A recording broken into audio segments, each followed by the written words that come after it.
I took a walk through this beautiful world, felt the cool rain on my shoulder, found something good in this beautiful world. I felt the rain getting colder. Sha-la-la-la-la, sha-la-la-la-la-la, sha-la-la-la-la, sha-la-la-la-la-la.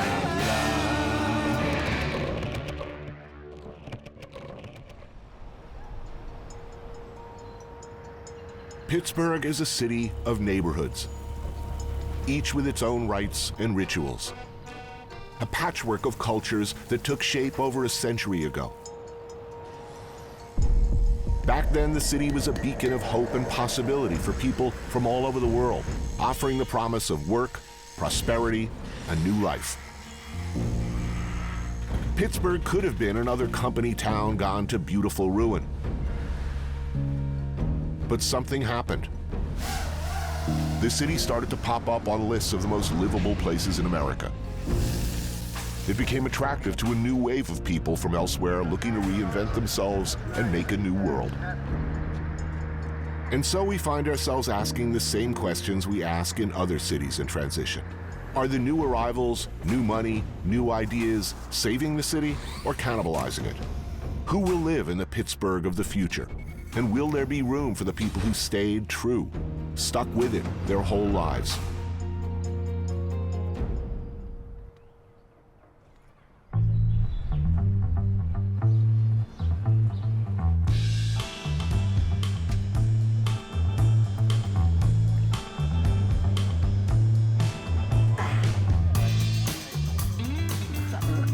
Oh man, I'm very happy about this.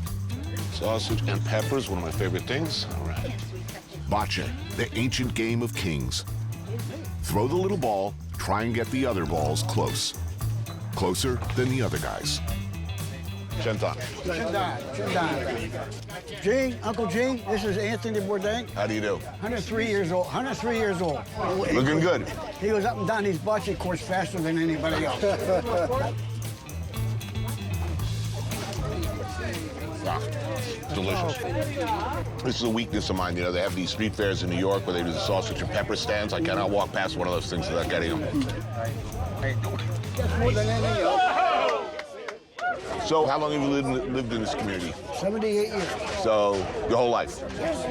Now, the first wave of Italians who came here from Italy, why did they come here? They come here for steel jobs, coal? Actually, trade. I think they come here more for the trade. Yeah. Yeah. Plumbers, bricklayers, any kind of trade like that. Some Italians said that they were told to come over here and they were going to find the roads paved with gold. They said, they didn't tell us we had to build them first. Yeah.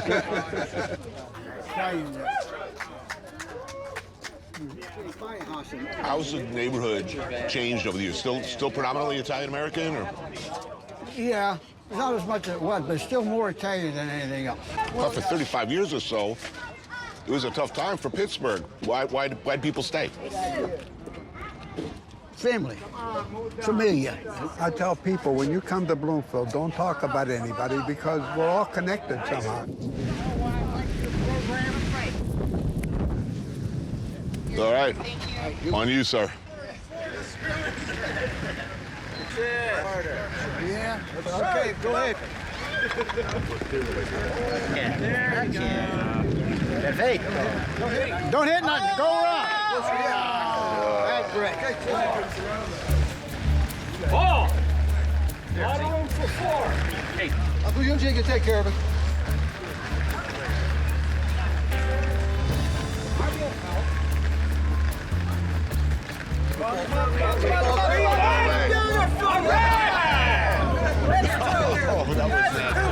Oh, man. How old is he? 103-year-old Uncle Gene ruins my dreams of bocce immortality. Come on, Orr. And the weather, as if on cue, turns bad. An augur of doom, perhaps.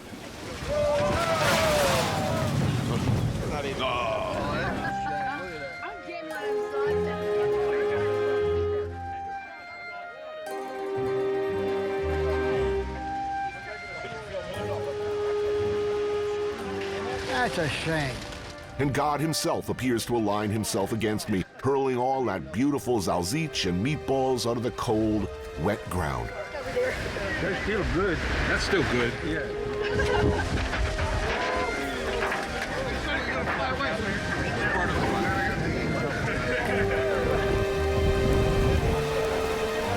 Well, I'm glad I got to eat. Yeah, well.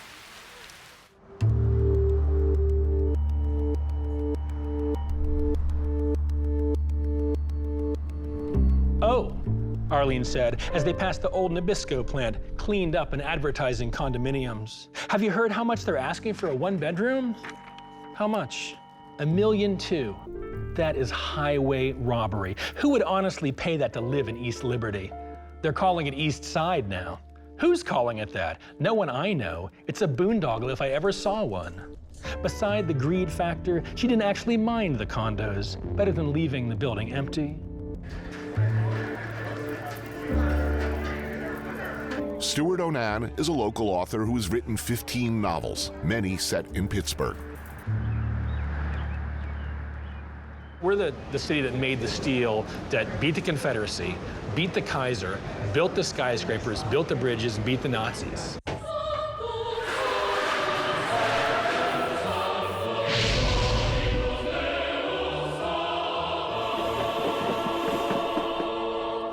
Who came in the very beginning, lured by jobs in steel and... Most of the people that came here, once the steel industry was in place, were people from Central Europe.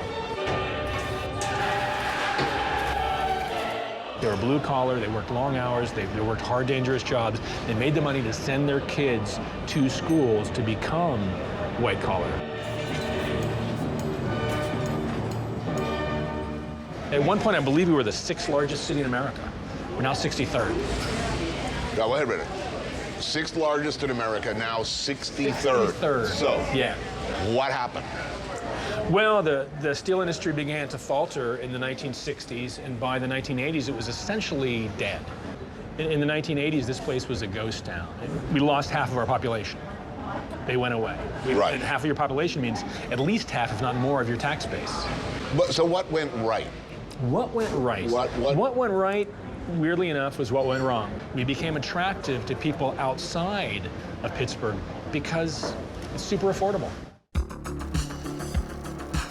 Bow down to your new masters, your techie future, the robot overlords of a shiny new Pittsburgh. The computer science program at Carnegie Mellon is one of the best in the country, inspiring an arms race between companies looking to recruit brainiacs for new fields of artificial intelligence, cutting-edge medical research, possibly cyborg super nerds who will no doubt revenge themselves on all of us for their painful high school experiences by crushing us between their synthetic mandibles. They are also good for business. Thank you. The Googlers who are coming in at the very top of the food chain. And they're walking into brand new housing. They're making 6 figures. They're 23 years old. Right. And you know, I think the old school, the people that have been here forever, are not happy about that. I mean, you know, it's going to be all pencil necks like in 20 years. Bad breeding stock. It's the problem of inclusion and exclusion, right? It's the American problem, right? It's what Fitzgerald writes about in Gatsby. Who is included, who's excluded, who's allowed in, who isn't. Right. And that's the worry, that we're going to forget the people that have lived through it and have stayed here and had no choice but to stay here. Pittsburgh's Deutschtown is home to one of the oldest German clubs in the U.S. Immigrants founded it in 1854 to preserve a link to their motherland. Today, a new generation is leaving their mark on the city.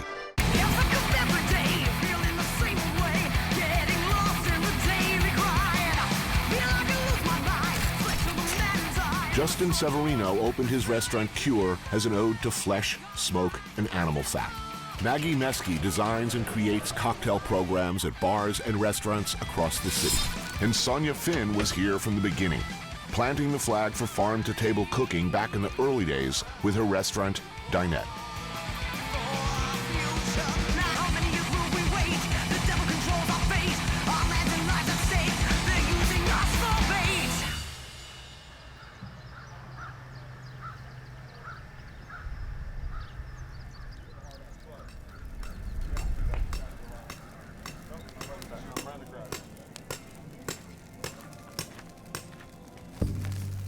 The countryside around Pittsburgh is beautiful, another world.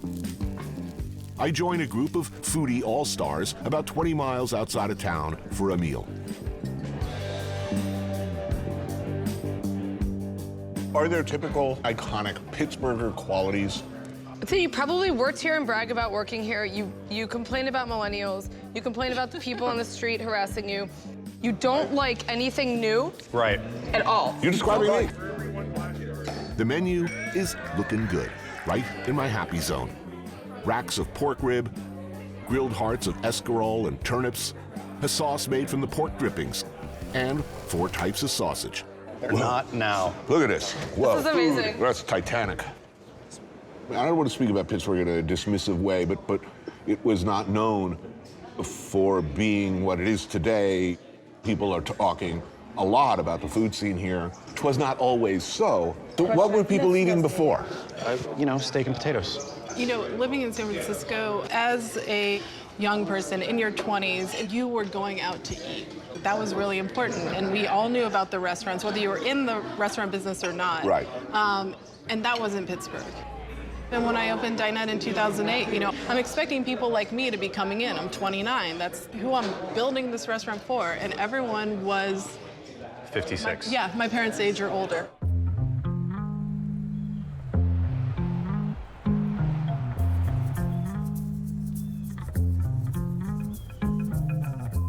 I thought to myself, I'm going to this neighborhood that's basically desolate.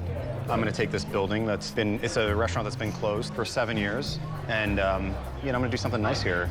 I didn't expect the reaction I got from the actual people that lived around me. Right. Which was not positive. They liked it the way it was. That was their life. And, right. I move in, and all of a sudden, I open this restaurant, and people with nice, fancy cars are taking their parking spaces. Right. And now I'm a yuppie gentrifier. Well, You know what I mean? Own it. Sometimes it kind of hurts, right, as a restaurant owner, a small business owner, because there are always haters out there, and you feel like, okay, so somebody wants me to be a small business owner and take care of my employees, and then also on me, they're going to talk about gentrification, right? Like you're just trying to do your thing. You're just trying to do something good. Right. And you're trying to do it for you. Yeah. And you should. Yeah, but I don't know. I mean, for me, it's different. Like, I definitely was thinking about the neighborhood when I did it. Like, I'm not some egomaniac who thinks that, like, just putting out my food is a reason to, like, so everyone can enjoy the, like, artistry of my food. That's why I'm opening a restaurant. That's not the point. Well, I mean, not to disagree with anything that you just said, but like, I didn't open Cure in Lawrenceville because I wanted to change the neighborhood. I honestly did open Cure for me, 100%. I was like struggling professionally, struggling personally. Cure was all about satisfying me, like 100%. If I'm running a high-end restaurant in Pittsburgh, who am I employing as porters, dishwashers? Honestly, like Students. Our dishwashers they're white kids. No way. Yeah. Pittsburgh, Pennsylvania is a big, bright, shining star of an example of what blue-collar America, I think, was 100 years ago. When we're looking at, like, who's applying, we also need to look at neighborhoods. The topography of Pittsburgh is such that, like, neighborhoods are separated by bridges and ravines. Yeah, and rivers this sort and of all this thing other stuff, means yeah. that, like, people stay within their neighborhood.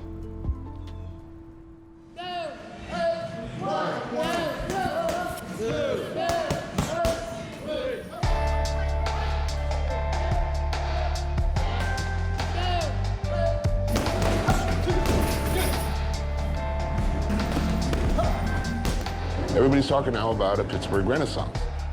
There are artists coming, there are new restaurants. Somebody's making money. Yes. Money's definitely coming in. Is it lifting all boats? No, it is not. The new Pittsburgh attracts new people, but it doesn't change the life for those workers who were left behind and kind of spit out. This is the Hill District, traditionally African American. The numbers here do not indicate a renaissance. Black homes take in half the income of their white neighbors, and African American youth are 6 times as likely to be arrested, go through the system from which many can never break free. When activist Salahuddin was growing up here, the neighborhood was thriving, the golden age Harlem of Pittsburgh.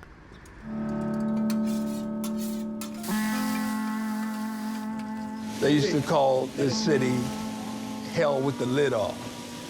The mills ran 24 hours a day. I grew up at a time when most adult men in the neighborhood, in the morning, I saw them getting up and going to work. My dad, for example, dropped out of school, but was still able to find work that paid enough to raise a family. My mother had 12 children. And your dad was able to raise 12 kids? That's right. Oh, nice. Wow. That was a very different America. That was a very different America.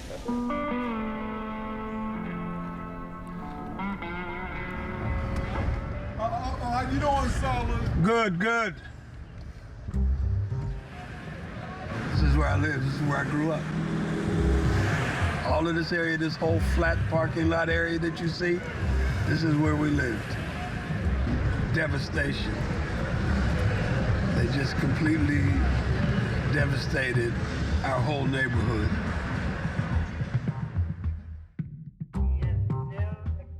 In the 1950s, the city came up with a plan to revitalize the Hill District by leveling large swaths of it. 8,000 residents, including Salah, were displaced. And instead of new housing, the land was used to build a hockey arena. Difficult, painful memories of what used to be, and now we see suburbanites coming in to have a good time, visit the Penguins. They don't live here, they just play here, and they don't know the pain that this playground caused.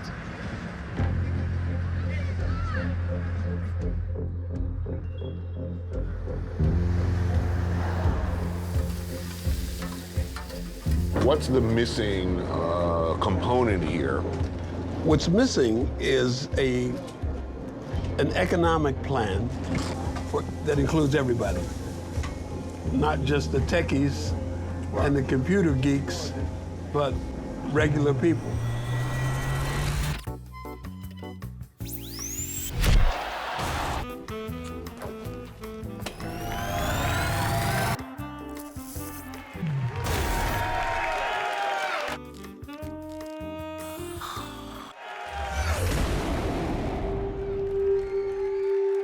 By day, a mild-mannered dentist in training, but at night, she becomes, well, a superhero. Brittany Baker is a star of the International Wrestling Cartel. Tonight, she defends her title in a battle of the Wrestling Titans. Boyfriend Adam Cole hopes to win a championship of his own. Why do you think it's big here? In Pittsburgh? Yeah, what is it about Pittsburgh that... Pittsburgh is a big sports city in general. We have the Penguins, the Pirates, the Steelers. They're so proud of their sports teams. They are. They're also very proud of their wrestling organization. Everyone's independent. No one's like contracted. You work where you want to work and how you want to work. The big town, small city vibe. So the fact that it's not WWE is a point of pride. Yep. To me, wrestling fans are the most passionate fans of any form of sport or entertainment. I will confess to you, that I took a dim view of professional wrestling. Like I thought, okay, yeah, it's not real. It's like these outrageous characters. I don't get it at all. And my daughter started to get really into it with her best friend. So I got tickets to WWE in New York, and I go in. I'm like, I want to wear a bag on my head because I'm like really embarrassed to go to this thing. This is going to be totally lame. Well, 5 minutes into this thing, I think this is like the greatest show on earth.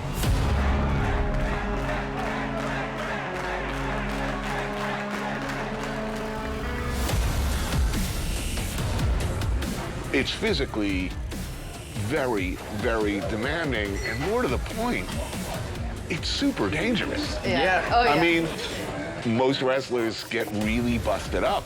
Some of these pile drivers, neck cranks, body slams. I mean, correct me if I'm wrong.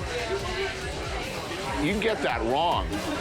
It's bad. Everything can be gone in a second. Wrestling is inches in many scenarios. Like you said, with like a pile driver, if you're off even by a little bit, that could be a broken neck. A lot of trust. Yeah. Right before he's about to go out and wrestle, I always grab him, maybe like give him a kiss, and be like, be safe. Be safe. Every aspiring wrestler, since the great local hero Bruno Sammartino, needs nourishment. In this case, kielbasa, sauerkraut, some pierogies, and a side of molten mac and cheese. Oh, I should ask. Are you the heavy? What, is it the heavy or the what's the bad guy called? The heel. The heel. The heel. Are either of you the heel or are you the? She's a big baby I'm a face. mega baby face. heel. Yes. So babyface is who everybody wants to win. Yes. You're a heel? I am. So what qualities is one looking for in a heel? It's just being someone that an audience member either doesn't want to be or wants to see get their ass kicked. So overconfident. Yep. Narcissistic. Yep. Sneaky. It's good. Yeah, exactly. You might be good. You got it. You could be a great heel tomorrow. Yeah. Comes naturally.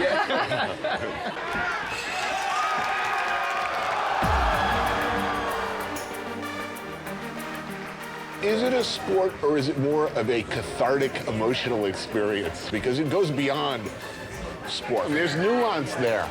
There are tortured souls who are struggling with the good and evil in themselves. Wrestling is live theater, it's sport, it's a rock concert, it's all this stuff wrapped into one. I think when people realize that pro wrestling has more in common with Game of Thrones than it does UFC, they accept it more and they appreciate it for what it is.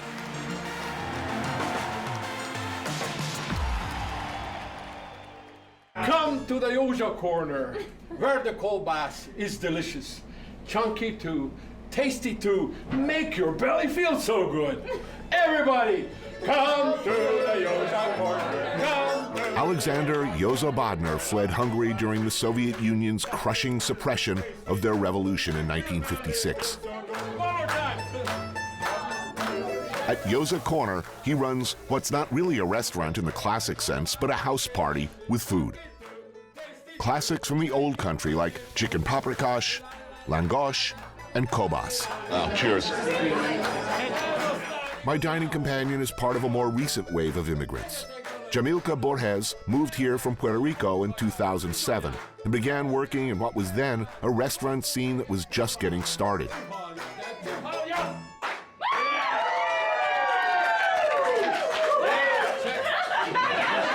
You spent your whole life in Puerto Rico before you came I did. I moved here, when I was 21, and I don't know, Pittsburgh is really unique, like in the sense that everybody knows each other. It's such a small town that like you know everyone, and it was really easy to make friends, and that made it easier. What about culturally? How different? Oh, cucumber salad? Cucumber salad. Beautiful. It's very much like a really white town. Like, we go to every single restaurant, and like, it's white males. People not even understanding like the relationship that we had as a country with Puerto Rico. Like, no, I don't need a green card to work here, right? 10 years later, she was running Spoon and getting national attention for her Latin-influenced take on new American food. Why did you decide to stay? It's like I wanted to cook, which I had no clue what that meant. And I needed to prove something, like for me, for my family, for like, I don't know. Spite. Yeah, it's spite. It was It was spite. like, Look, no. that's a powerful It motive. was like a kind of like my family had no clue what I was going into. I still remember like my grandmother being like, you're gonna be what? Like Puerto Rico, like my grandma's vision was like, oh, you either cook for your husband or family, or you're like professional help. Certainly, when I started in the business anyway, it was pretty much a boys' club in the kitchen. What was it like here when you started? Was it different here? No, it was, and I think to a certain degree, still is. Like this mushroom guy who comes every year, he knows who I am, and I'm like the only person like with a clipboard in white, and he's still like, can I talk to the chef? That's me. I'm on the side of. Let me smack you and write chef backwards on your forehead. So, who's coming to town now? I mean, who are your customers? So, last 3-4 years, we have been having like new move of like 30, like young, mid-20 somethings to 30 something, like engineers and like tech people moving into town. That's good for business. Sure, but You seem wary about the future. Do you think this is a bubble, or do you think it's going to keep growing? I think I'm usually like a really positive person, and I'm like, I want it to work. Yes, I am definitely worried. I think that the city is growing fast, and like, I don't know if we're able to keep up with it.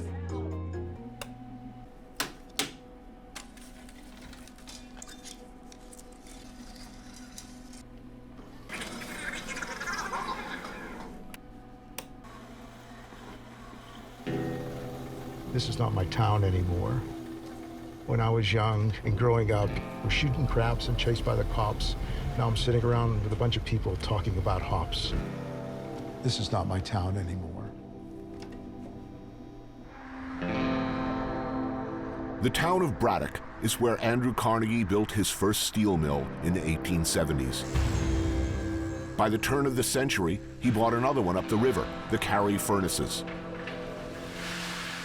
These smoke and fire-belching behemoths were the heart of a steel-producing industry that spread throughout the Monongahela River Valley, generating wealth and power to the few and a decent living to many. When tomorrow comes, you'll have a better so-called today. So your thinking of the day will decide your destiny and your future. And if you don't succeed, it's your own fault because you didn't take control of what you think. Because what you think is going to decide what you do, and what you do is going to decide what you get. That's all for today, fellas. Let's go to work. For the last 40 years, Tony Buba has been making documentaries about the fate of the working class in Braddock. He grew up here during the town's heyday, the 40s and 50s, before leaving to go to film school. Why'd you come back? Why'd I come back? I was going from like 68 to about 75. Then I came home and I saw everything's decaying even more. And the people I hung out with, like this Sal, Carilla, and other guys, they were these really characters. She gonna push the button on me. No one's gonna push the button on me. Nobody. Nobody. The only guy who can do that is that guy up there, JC. JC, my man. He's working.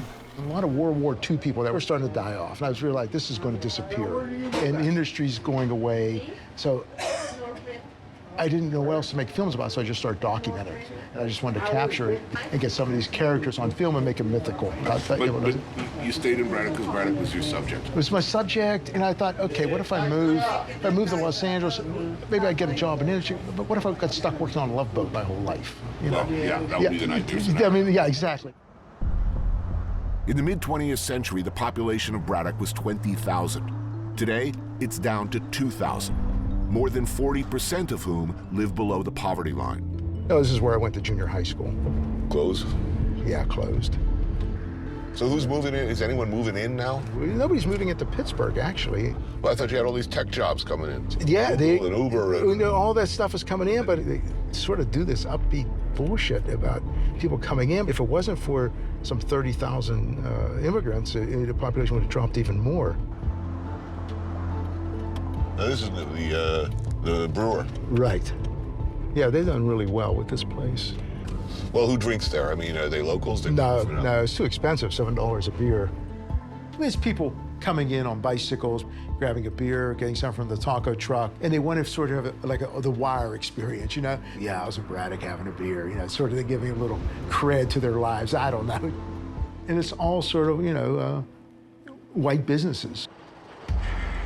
In 1988, the state classified Braddock as financially distressed, their term for bankruptcy, a status it still holds today. This is still working? This is still working. It's the only plant working in the whole Mon Valley. This is my dad worked for 46 years. The last time I was there, it looked like a spaceship. It was also modernized. There's probably 500 people doing the work. You know, when my dad was in there, 5,000. So what do you think it's going to take? Or do you think Yeah. it's just going to die? I figure we're in the last stages of capitalism. But you're talking socialism. Yeah, I'm talking socialism, yeah. When the magical workers' paradise arrives, will Braddock be here? Will Braddock be here? Wish there was like a simple answer to all this. I'll die before I actually see what happened. I'm not going to know the story, and it really bothers me. It's the only thing I hate about the thought of dying, is I don't know what the story's going to be. Braddock, Pennsylvania, sustained a real traumatic unraveling that was common in Rust Belt communities and towns, but ours was a particularly severe example of that.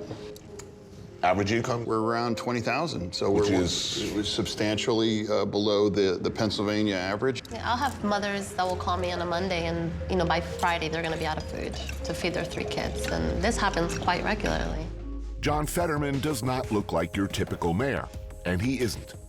He came to Braddock in 2001 to help at-risk youth get their GEDs and ran for office here in one of the most depressed towns in the state 4 years later.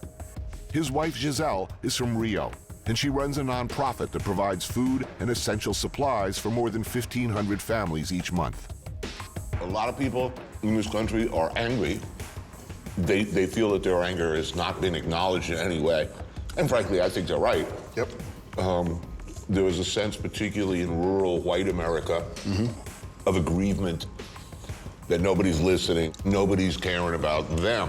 Well, I mean, Western PA played a pivotal role in helping elect Donald Trump, and he turned Pennsylvania red for the first time since '88, and did it so with a margin of about 44,000 people, a lot of whom, as you referenced, are disaffected Democrats.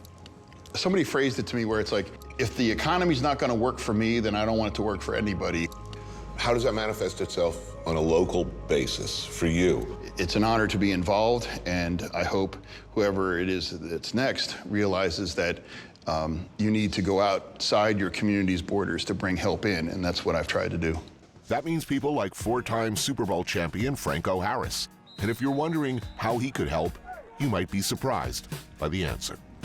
Franco and I hope to be growing medical marijuana about a block from here. We put in an application for a large grow facility here in our community, which would be a real economic shot in the arm, and it's been a real honor to partner with someone like Franco. Why is this a cause for you? I'm a believer in medical marijuana because of pain management. And I've run into many ex-players who deal with pain management. And right now, the alternatives don't look good, and we have a lot of problems with the alternatives. Yeah, there's no doubt about that. That they've had. You know, Western PA has been ravaged by the opioid crisis. Right. And it positions us for the eventual legalization of marijuana, and It would also pull Braddock out of Act 47, so we would no longer be fiscally bankrupt. Braddock lost its initial bid for a medical marijuana license, but there are a few other madcap entrepreneurial efforts in town. Lone dreamers with a plan. One such dreamer is chef Kevin Sousa. Kevin was one of the first of a new generation of chefs to bring national attention to Pittsburgh when he opened his restaurant, Salt of the Earth, in 2010. What are we looking at here, Chef? All right, so we are landlocked, so seafood is tough. This is Lake Erie walleye pike, some new potatoes from the farm, some of the crackling from the fish, took the skin, crisped it up, it's nice and crunchy, and then just a lot of little farm herbs. Now, after some bumps in the road, he's improbably turning this building, a former Chevy dealership, into his latest restaurant, Superior Motors. Opening night is less than a month away. Do I have to eat this? I mean, it's too pretty. It's too pretty to eat. Jeez. The fish was amazing, by the way. Oh, thank you very much. Where were you born and raised? McKees Rocks. Close to your roots. Yeah. In locality and in spirit. Is the restaurant business any? I mean, because I know it's been bumpy for you. It has. You overexpanded. Overexpanded with no capital. I just thought we were going to open the doors and everyone was going to go apeshit for whatever it is that I served, and I learned. As serendipity would have it, I met John, asked if I'd be interested in going for a walk in Braddock, came out to Braddock, fell in love. With Braddock now. With Braddock. It reminded me of McKees Rocks, and McKees Rocks, has suffered much in the same way as Braddock has.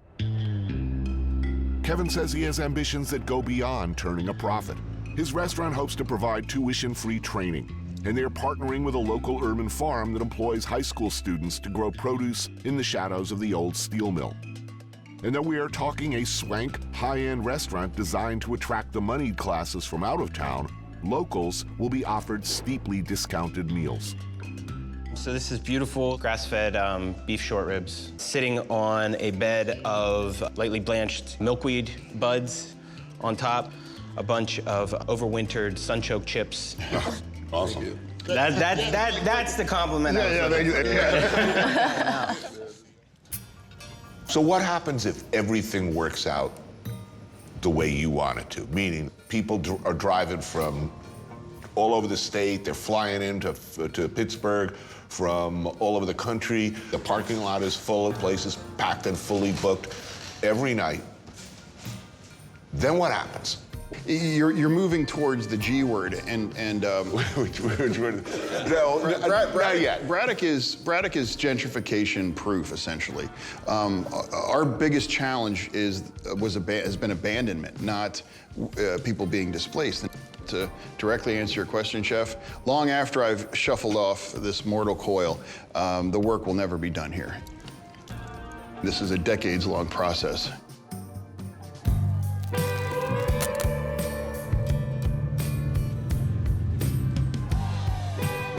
If you head east 30 miles from Pittsburgh, you'll find yourself here in New Alexandria. It's a whole other world. No tech incubators here or fears of gentrification. Just good heartland fun on a Friday night. Family, fried dough, and demolition. Brooke Davis grew up a few towns over from here. Tonight, she's driving in the modified class, which means these cars ain't exactly street legal. The winner gets $900. So how long have you been doing this? Like getting into it, like 6 years. And how did it all begin? Well, my dad, him and my uncle, ran back in like the 80s and 90s, and it's just been something I grew up with, so. I mean, the only other thing we really do for fun is we four-wheelers, razors, side-by-sides, and hunt. Chris Quensler is a welder and considered one of the best demo mechanics in the area. What are the rules as far as the vehicle itself? I mean, can you build, theoretically, you're allowed to build some monster road warrior, thing with some guitar dude on the front and special hidden reinforcement and spikes No, and it's shit? not Death Race. It's not Death Race. But Brooke is one of the best girl drivers, female drivers that I've seen. Wait a minute, what's the difference between male and female drivers? Is there any? There's not very many females that actually compete with the guys. Yeah, but wouldn't it be great to see some big meathead fall to his knees sobbing after you just totally Maybe. destroyed? Depends on Some who guy's they been are. talking shit all week. Okay, yeah. I mean, come on. Yeah. That would have to be good. Yeah.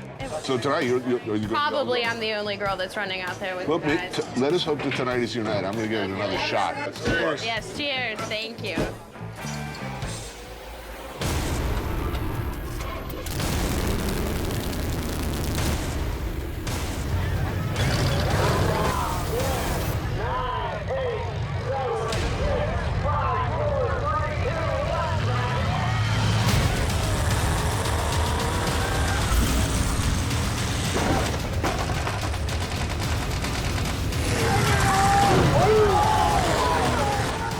Point of the game is Be the last car running. right. Now, what's the sweet spot? Where do you want to hit a Wheels car? and tires. Yeah. Wheels and tires. Yeah. I like to look for the weakest car, get them out of the way first.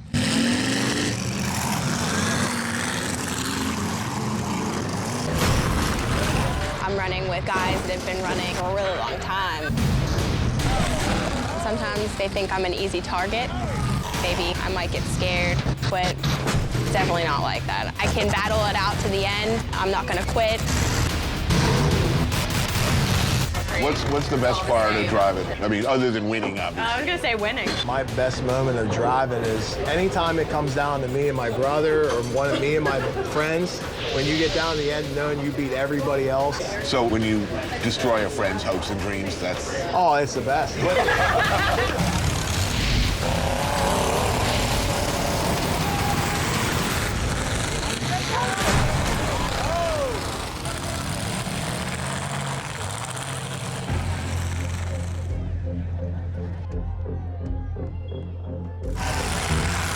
By the end, most cars are worse for wear.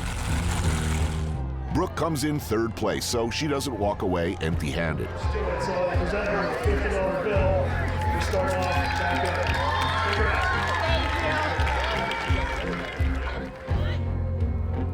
up. All over Western Pennsylvania, from small towns like this to the largest city, Pittsburgh, people face the same struggles as beleaguered, deindustrialized areas across the country. How do you move into the future and hold on to what you love about the past? There are probably no easy answers. Things will change. They are changing. But for now, let's just wreck some cars.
Southern Italy, the heel of the boot.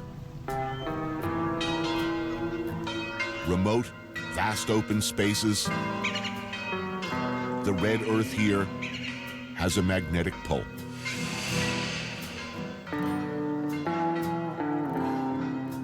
Raw, alternately charming, and savage.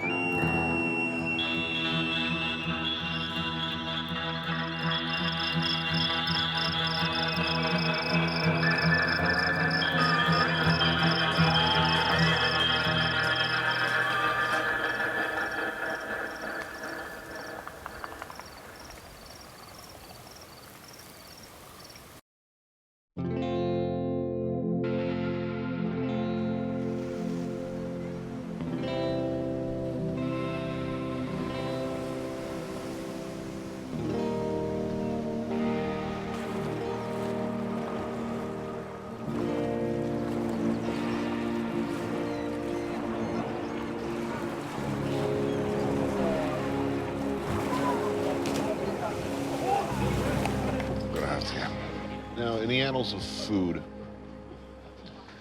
this is like a divisive dish. Basically anything with ricci, also known as uni, we call it sea urchin roe. This is truly one of the greatest things on earth.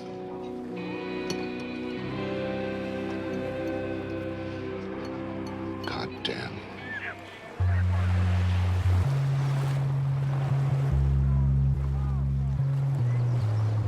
Despite its uncanny beauty, southern Italy's Puglia and Basilicata regions are some of the least populated, least visited, least known parts of the country.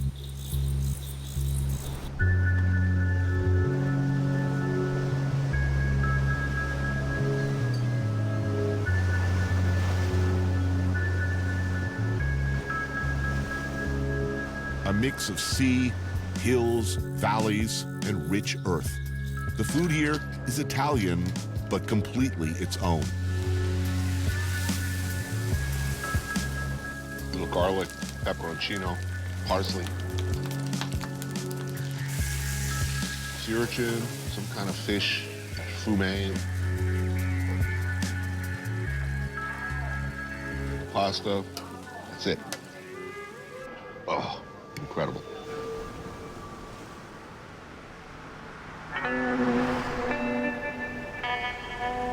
Never been to this part of Italy before.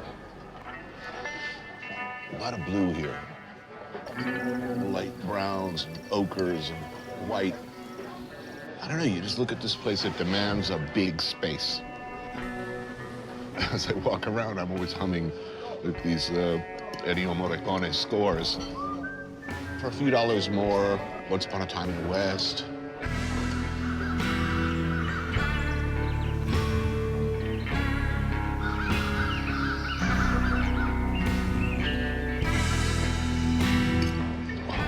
So good. Sort of meal that makes you want to start smoking again. Oh, grazie.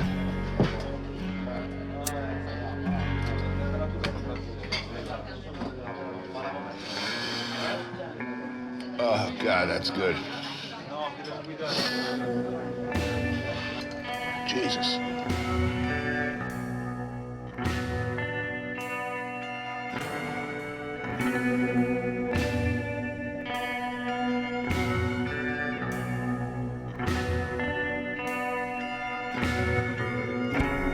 Feudal, ungovernable, it was believed once that civilization and Christianity would never reach this far south into the heel of Italy's boot.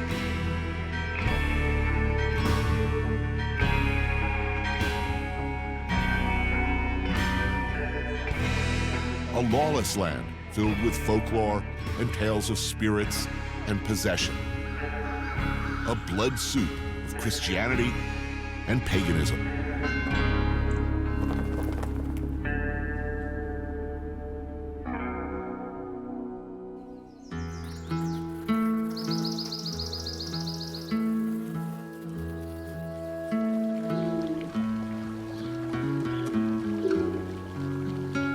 I had an extremely handsome brother, and I was I was like an elf.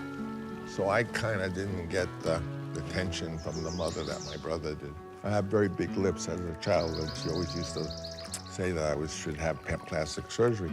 But when you see my daughter, Sophia, she's got my lips. Yeah. But they look good on her. Up in the mountains, you find tiny medieval-era villages like Bernaldo, seat of the paternal family roots of this man, Francis Ford Coppola. Welcome, benvenuto. Thank you. One of the greatest filmmakers of all time. You have deep roots here. My grandfather always told the stories of Bernalda Bella. And oddly enough, he never had gone back once he left as an American immigrant. But it became mythical to me.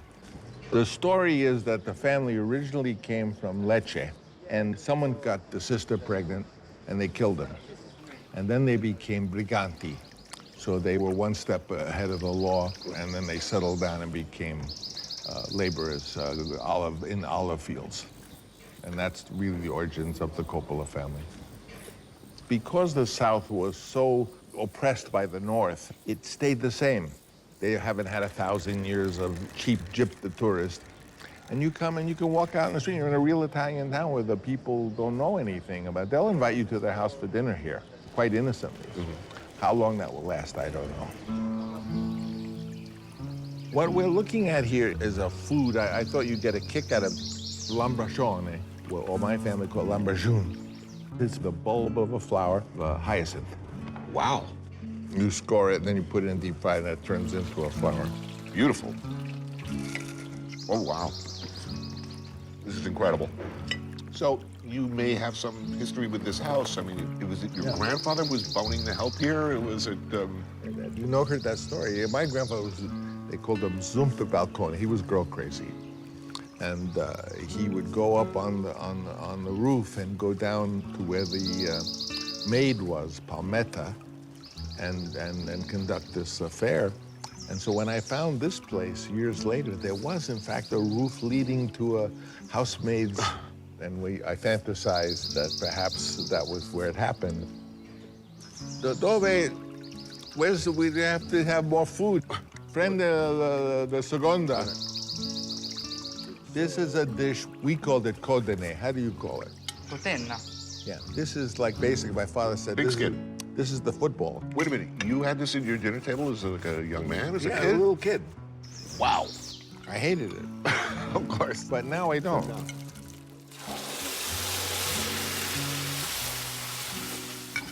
Oh, so good. We're dining at Palazzo Margherita, not the ancestral home of generations of Coppolas, but might well have been the one-time manor house of those who lorded over them while they worked in the fields. During Mussolini time, every town had a podesta, the official of the fascist party. And this family was the podesta. Oh. The ladies here were so, you know, snobby. I mean, we are low-class Italians. They were more high-class Italians. It took years and a lot of money converting the once grand but decaying mansion into a boutique hotel. You know, when you bought this place, is there a sense of vengeance? You know, by then, The Godfather had come out 40 years ago. No, I mean, look, it's not about the film. It's about a historical correction. There's a saying, you know what Italian Alzheimer's is? Do you know what it is? You forget everything but the grudge. This is the only internal garden in Basilicata. I don't think any of the normal people had ever been permitted to visit it. Right. So I was happy that normal people were going to be here. The Godfather was a weird experience in my life because it was so much more successful than I could have ever anticipated, so that I became well known around the world in ways that was almost embarrassing. And so when I came here, they made me an honorary citizen, and they had the little school children out in a parade. And if I think about it, as a new kid in a school, my greatest fear was embarrassment. Oh, here's Francis. He's the new student. Oh, Francis is a girl's name. I was embarrassed in front of everyone, and I was a total outsider. And then when I became, on the other side of the Godfather, when I became so well known, I was also an outsider. So I've always been an outsider. What's in there? Some lamb chops. Oh, and, lamb chops, okay. Some lamb head. Oh, the capucel is in there? It's over there. So you're getting a whole lamb's head. Oh, look at this. Here we go. Come on out, man. Oh, that's very You're- good. Is this you're for me? young. Give me a plate. Oh, okay. Mmm. Oh, that's fantastic. Come here, little one. Hello, sweetie pie. Hello. This is my friend. No, we went last night, and it was so great. We went to the local circus. The tigers and giraffe and water oxen. Did you go to the circus? Was it good? Cool. What was your favorite part? When the giant fake gorilla came.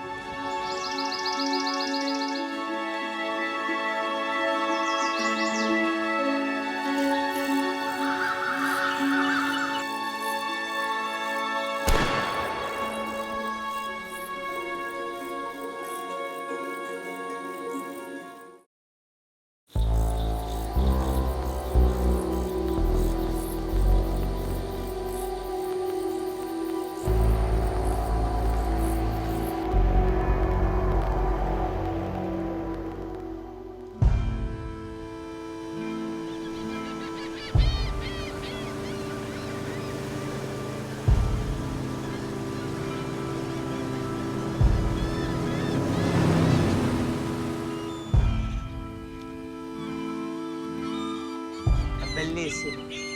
Che porto, eh? That smell, The smell of the port. It's some dead fish. It's not fresh fish. It's dead fish. No. Today, we fish. Ah, e allora?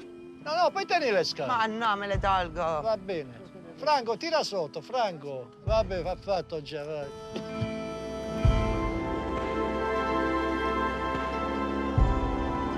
For once, I'm confident of success with Dino and Franco and their trusty wooden gozzo, as they call these boats. Ciao, Vito! And And for good luck, I have Asia Argento along, who in addition to directing and acting in films for like the last 30 years, has spent a hell of a lot of time doing this. No, ridi da posta sono. Ah, la vedo, non è così. Se vuoi ti aiuto io di qua. Ah, metterlo... Devi lavorare all'impiedi se vuoi imparare. Oh, ma io l'ho fatto, guagliò, l'ho fatto 1000 volte. Ma sai quanti Io schiaffi faccio le gambe, madonna mia. Oh, Cristo, te puccione. Dai, hai visto come so fare? Oh, quasi un uomo. Le donne sono quasi uomini. You've never done this? I've done this. I've stood there and watched somebody else do it. Oh, eccolo lo scorponello. Scorpion fish. Oh, nice. A little one. Ok, Anthony, dai, take over. Ciao, Magno, non ha perduto un senso, dai, che cacchio. It's good for the hangover. No, forearm. It's very good for the hangover. Viene leggera? Sì, sì. Oh, che bello! È il serpente di mare. Beautiful. You make him talk like a little hand puppet, too. He's like, he had his little hand. Hey, you had too much to drink last night. Non morde, dai! Ma lo so, ma la testa... Sì, se lo vuoi ammazzare ti do un morso in testa.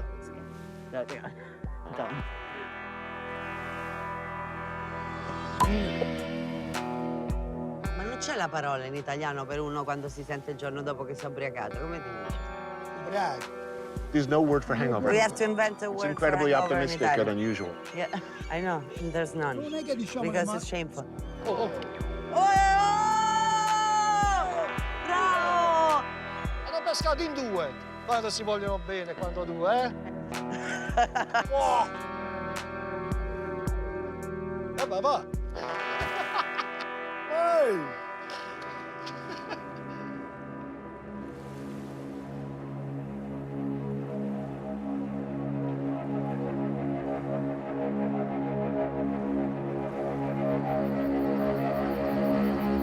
Mette buche?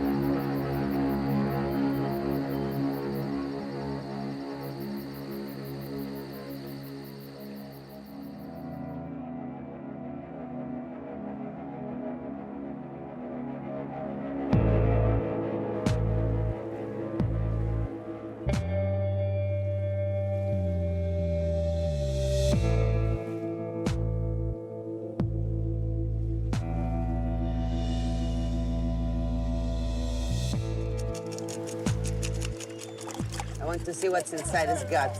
Maybe a half-digested Speedo. Ah, look at all this goodness. You know, you're enjoying that a little too much. Any notions I had of spending an idyllic afternoon by the shore are quickly dashed when I discover it's a religious holiday. Which apparently means Italians grease up, strap on their tiniest bathing suits, and hit the beach en masse.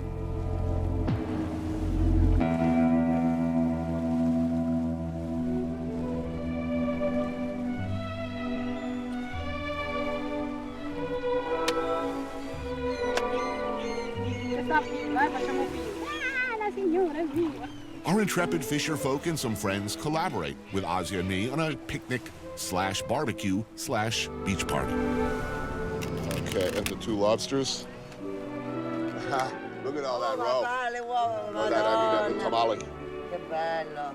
Questo è lo cotto alla monopolitana. L'ho cotta come mi ha insegnato mia madre. E come si fa?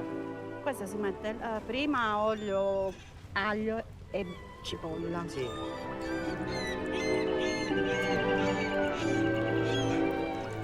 The sauce. See all those little fish paid off.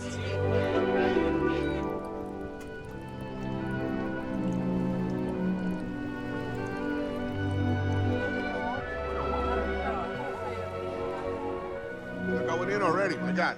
You're not waiting. Good, I'm in. Oh, manana. They're hungry. Yeah, that's it. Starving. Super. Joe. It's good. Joe. Mi ero dimenticato il nome, la verità. The lobster looks great, mamma mia. La femmina bugiarda m'ha lasciata.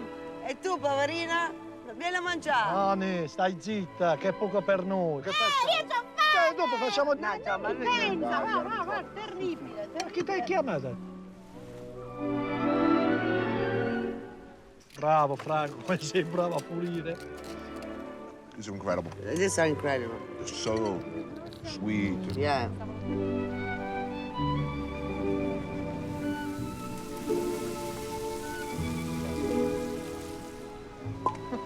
Sì, vino. Guarda un po', mia moglie sta guardando. Che se non sta, Se non sta guardando? Ne faccio 2 bottiglie di vino, ormai lasci se l'ho preso. Aspetta, quello. Oh, look at this. Ah, bella. Ma è vuota. È finita già. This is a uniquely Italian thing. With the speedos. The banana hammock. The what? Banana hammock. In America, people don't want to get a tan like this. Yeah, they don't want to reveal that much about themselves. It But takes so a they mystery wear out the of big boxer. You know, boxers. keep them guessing until it's too late. Bisogna anche vedere. Ma quella che hanno messo qualche calzetta. Ah, ci mettono o qualche dentro. cetriolo. No, non lo so. Come mettono gli salami? Ah, il salame. Come la proposta nell'elefante. Chi te lo dice? Tu te li puoi aspettare. It's like an elephant trunk. It can grow incredibly. Oh, he's a grower, not a shower. Ma questo è tutto a registrare sta. Ma dove? Oh! Ah sì! Vivi morto. Rossi.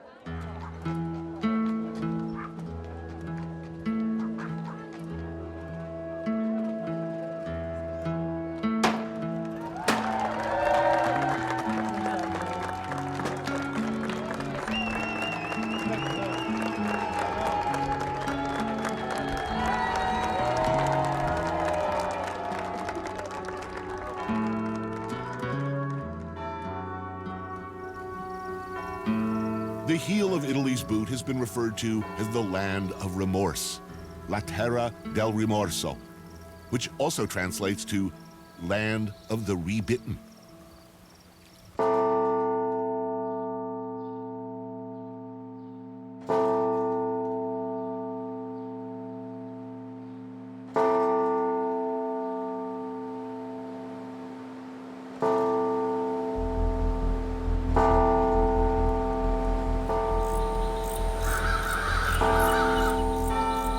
Here, in this harsh landscape, lives the tarantula, and the echoes of some deep, dark, pre-Christian pagan shit, like tarantism. A dance, a ritual, an exorcism, an expression of unspeakable desires.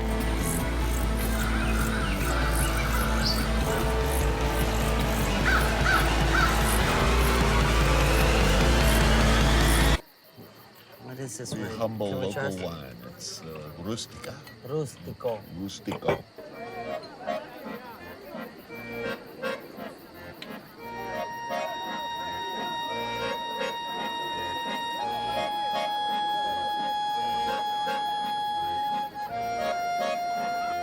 Here we are at the humble masseria.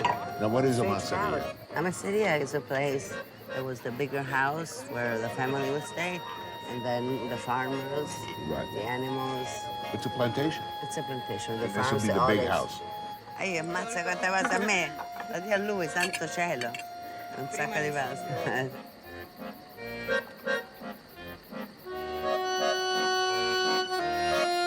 The women are very provocative, huh? To say the least. It's like at your place in America. Hookers. No, it's Hooters. Hooters. Hooters.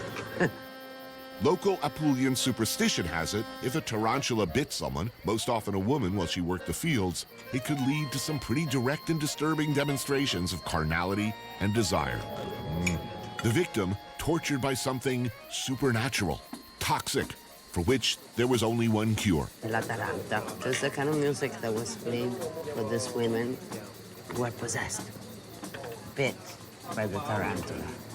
All of a sudden, a woman would be on the floor, speaking in tongues, like, oh, and the family doesn't know what to do. There was only one remedy.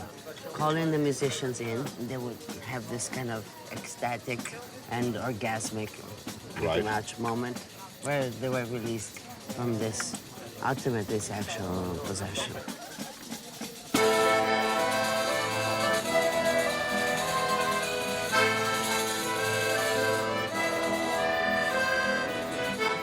Over the generations, the Catholic Church absorbed ancient pagan traditions like tarantism, and the ritualistic, frenzied music and dance associated with it evolved into what we know today as pizzica and tarantella.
While elsewhere in Europe, belief in afflictions like tarantism died off, down here, old-school rituals are still practiced. Victims of the tarantula's bite experience swelling, pain, spasms, and when exposed to music, hysteria.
Wow. There's a sense of vastness that I'm not used to.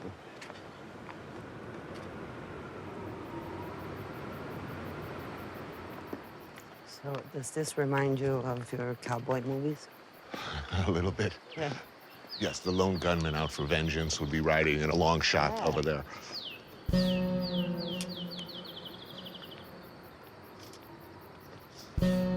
The cave city of Matera was occupied for a span of 9,000 years, predating the days of Christianity, the Roman, and even Greek empires. So this was the shame of Italy, this place. It doesn't look shameful to me. Back in the day, right, this was where people lived in caves and they had no god. After centuries of neglect, Matera's cave communities became, for post-war Italy, a symbol of national dysfunction, backwardness, and horrifying living conditions. I mean, this is an area that was known for briganti, outlaws, bandits. So this was always where, you know, the losers were sent.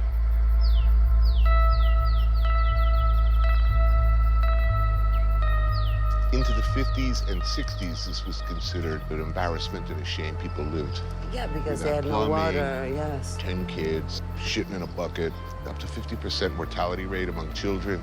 Malaria was endemic, with children begging in the street for quinine to prevent it.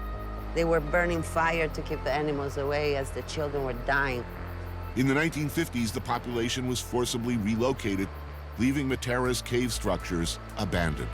And the way they lived, you know, they were still pagan. And of course now it's Because of Mel Airbnb. Gibson and all the Christ movies, because it looks like Jerusalem at the time of Christ. And it's strange that, you know, in a place that had no God, they shot all the Christ movies. Jesus brought the money, and all of a sudden this became hip, and people wanted to live in the caves and make bed and breakfast, and expensive. It's expensive to live in the caves now. But this is the story of every beautiful place, kind of. It's like, let's move everybody out, and then in come the hipsters and the postcards and the Airbnbs. And thank God nobody's living like here. You, but anyway, You're right, you're right, yeah, you're because right. people like you make it, oh, this looks so wonderful, I want to go see. And then they bring the money in, and Oh my God, I am the selling charm. Airbnbs right now, as we speak. They put the cross up there. So up there you go to see Christ. To take your selfie. Huh? But it's beautiful, it's still beautiful. No, It it's looks awesome. idyllic, right? I've never seen a place like this. Not even in Jerusalem. Until the tourist arrives and they make it Right. disgusting. I mean, they make it, Different. yes.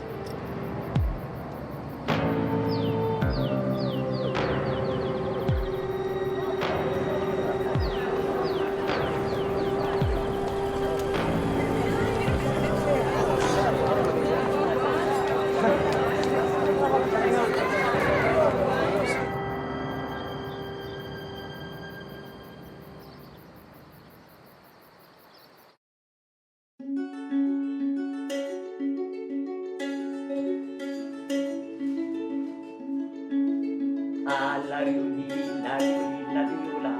Da zita iola degno e de dice da zita. Ui, ui, ui.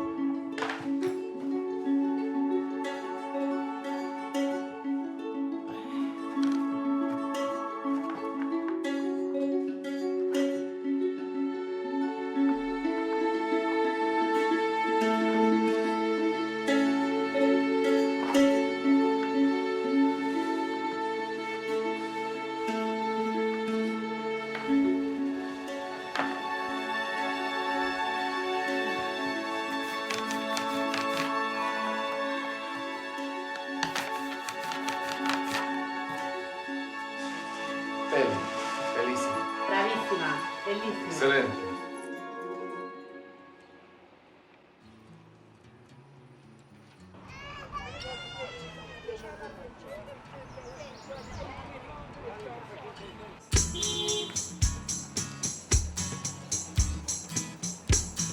My grandma died when I was a kid, and those of you who know me know I'm always on the lookout for another one. Anybody's grandma, to cook for me and make me feel like everything's gonna be okay. Buonasera. Buonasera. Ciao, dammi un bacio. Ciao Maria. Our friend Angelo introduces us to Nonna Maria. Che belle orecchiette. E si vede, guarda com'è carnosa. Sì. No, magari se vuole ne mettiamo un pochino, dai, mettilo, dai. Come vuoi? Facciamo abbondante, Anthony, dai. Mettici il formaggio. Sì, subito. Formaggio ricotta, Cacio ricotta. Cacio ricotta. Cacio ricotta. Cacio Eccezionale. ricotta, sì. Eccezionale. What's the difference between ricotta and cacio ricotta? Cacio is cavallo. It's a bit smoky. Oh, che profumo, complimenti. Mangiate, buon appetito. Grazie. Grazie, signor Rossadello, Padre, Figlio, Spirito Santo.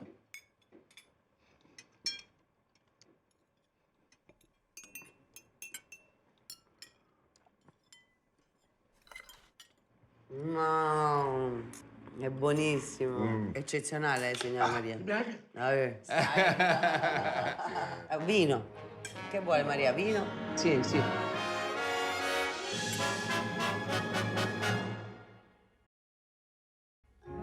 Vedi un sacerdote, stasera non ho telefonato ieri, non ha voluto volevo venire. venire. She's saying she has a priest coming every night to have dinner with her. È un bravo uomo. Sì, no, è bravo, come un figlio per me. Giovanni si chiama? Sì, sì, sì. Don Giovanni. Don Giovanni. I originally had in mind, oh, I don't know, some polite dinner conversation. Maybe changing times, history of the region. First of all, I guess. No, il Signore, no, io sono molto amore verso il Signore. But Maria had other things on her mind. So I want to know, what are the differences in character, in the heart and character of the Pugliese and the rest of Italy. and the rest of Italy? Dice Maria a quest'età, 89, dice, e poi tutti gli acciacchi che tieni. Dice, il Signore ti vuole bene, a te ti fa le grazie. Dice, non te li posso fare, sono 3 sere che non mi fai i piatti, perché lui soffre. Si sta tante cose, figlio mio. Sta male dopo venire. He's sorry Mi fece piangere. Ieri sera mi fece piangere. Last night he made Maria, non fare così, ma dai. Vieni a piangere, perché le voglio bene come una figlia, capite? Mi voglio bene come una figlia. Ecco. Dunque.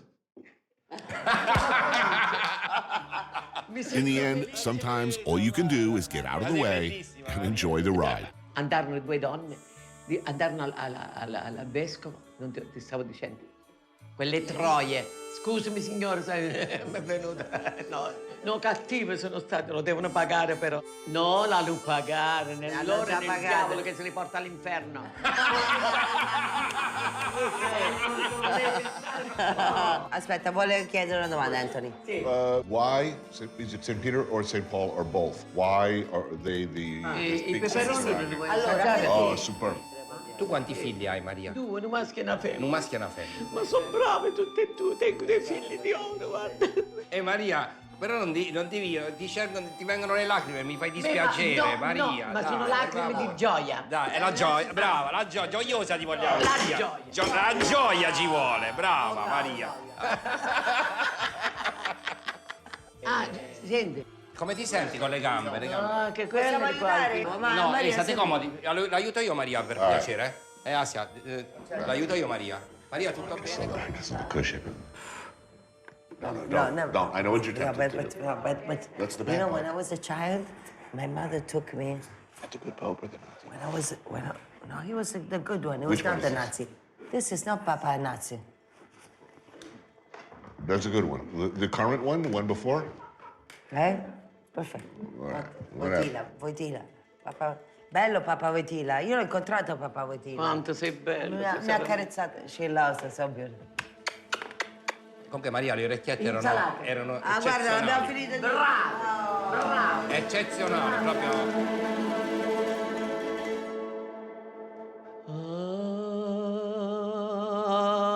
Ave Maria, Vergine del cielo, la prece nostra si volge a te con fervore, perdona noi peccator.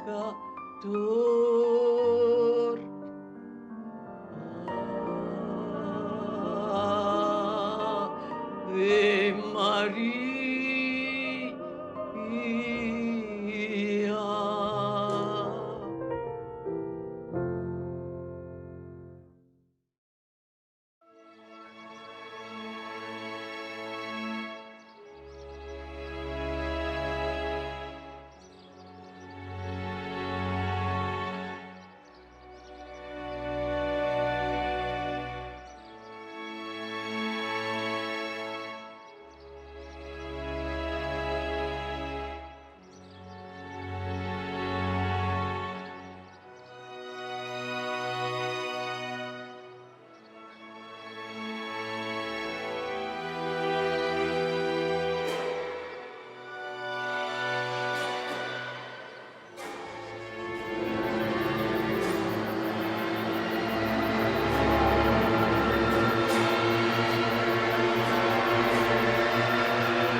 You know why the streets are empty?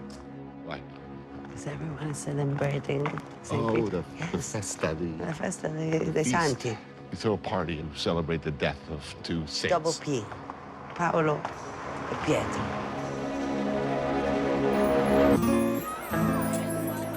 The festival of local patron saints Peter and Paul is equal parts religious celebration and a big party. But I'm not going. All right. You don't want to go see the feast of the saints? No. I did not.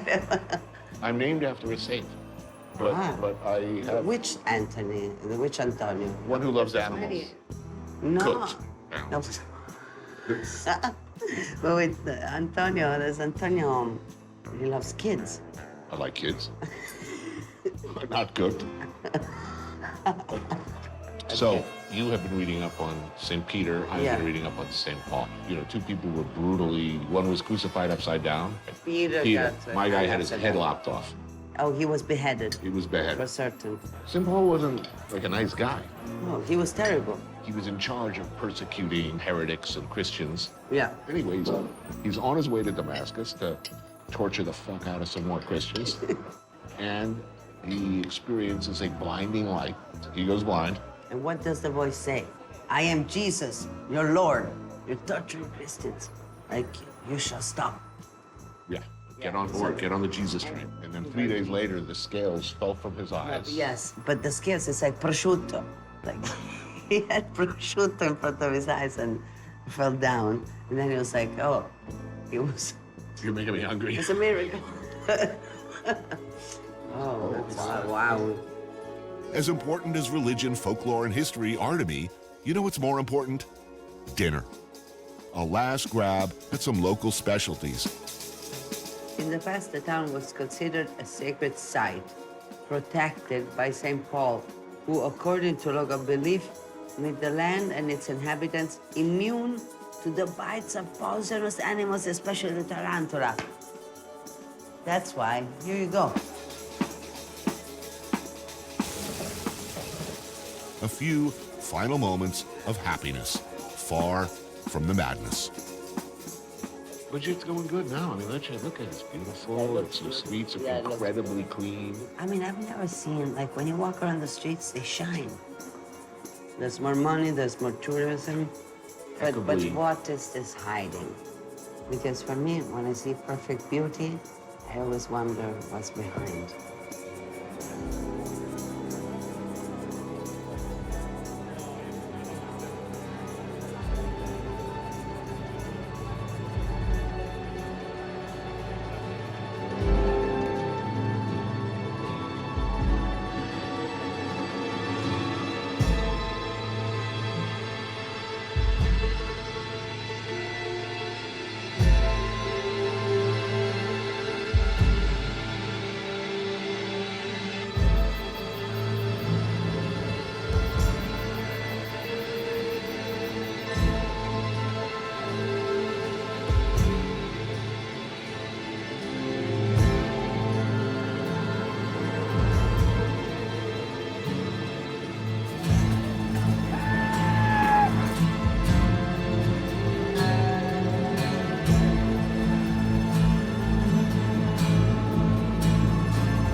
Parla più piano che nessuno sentirà.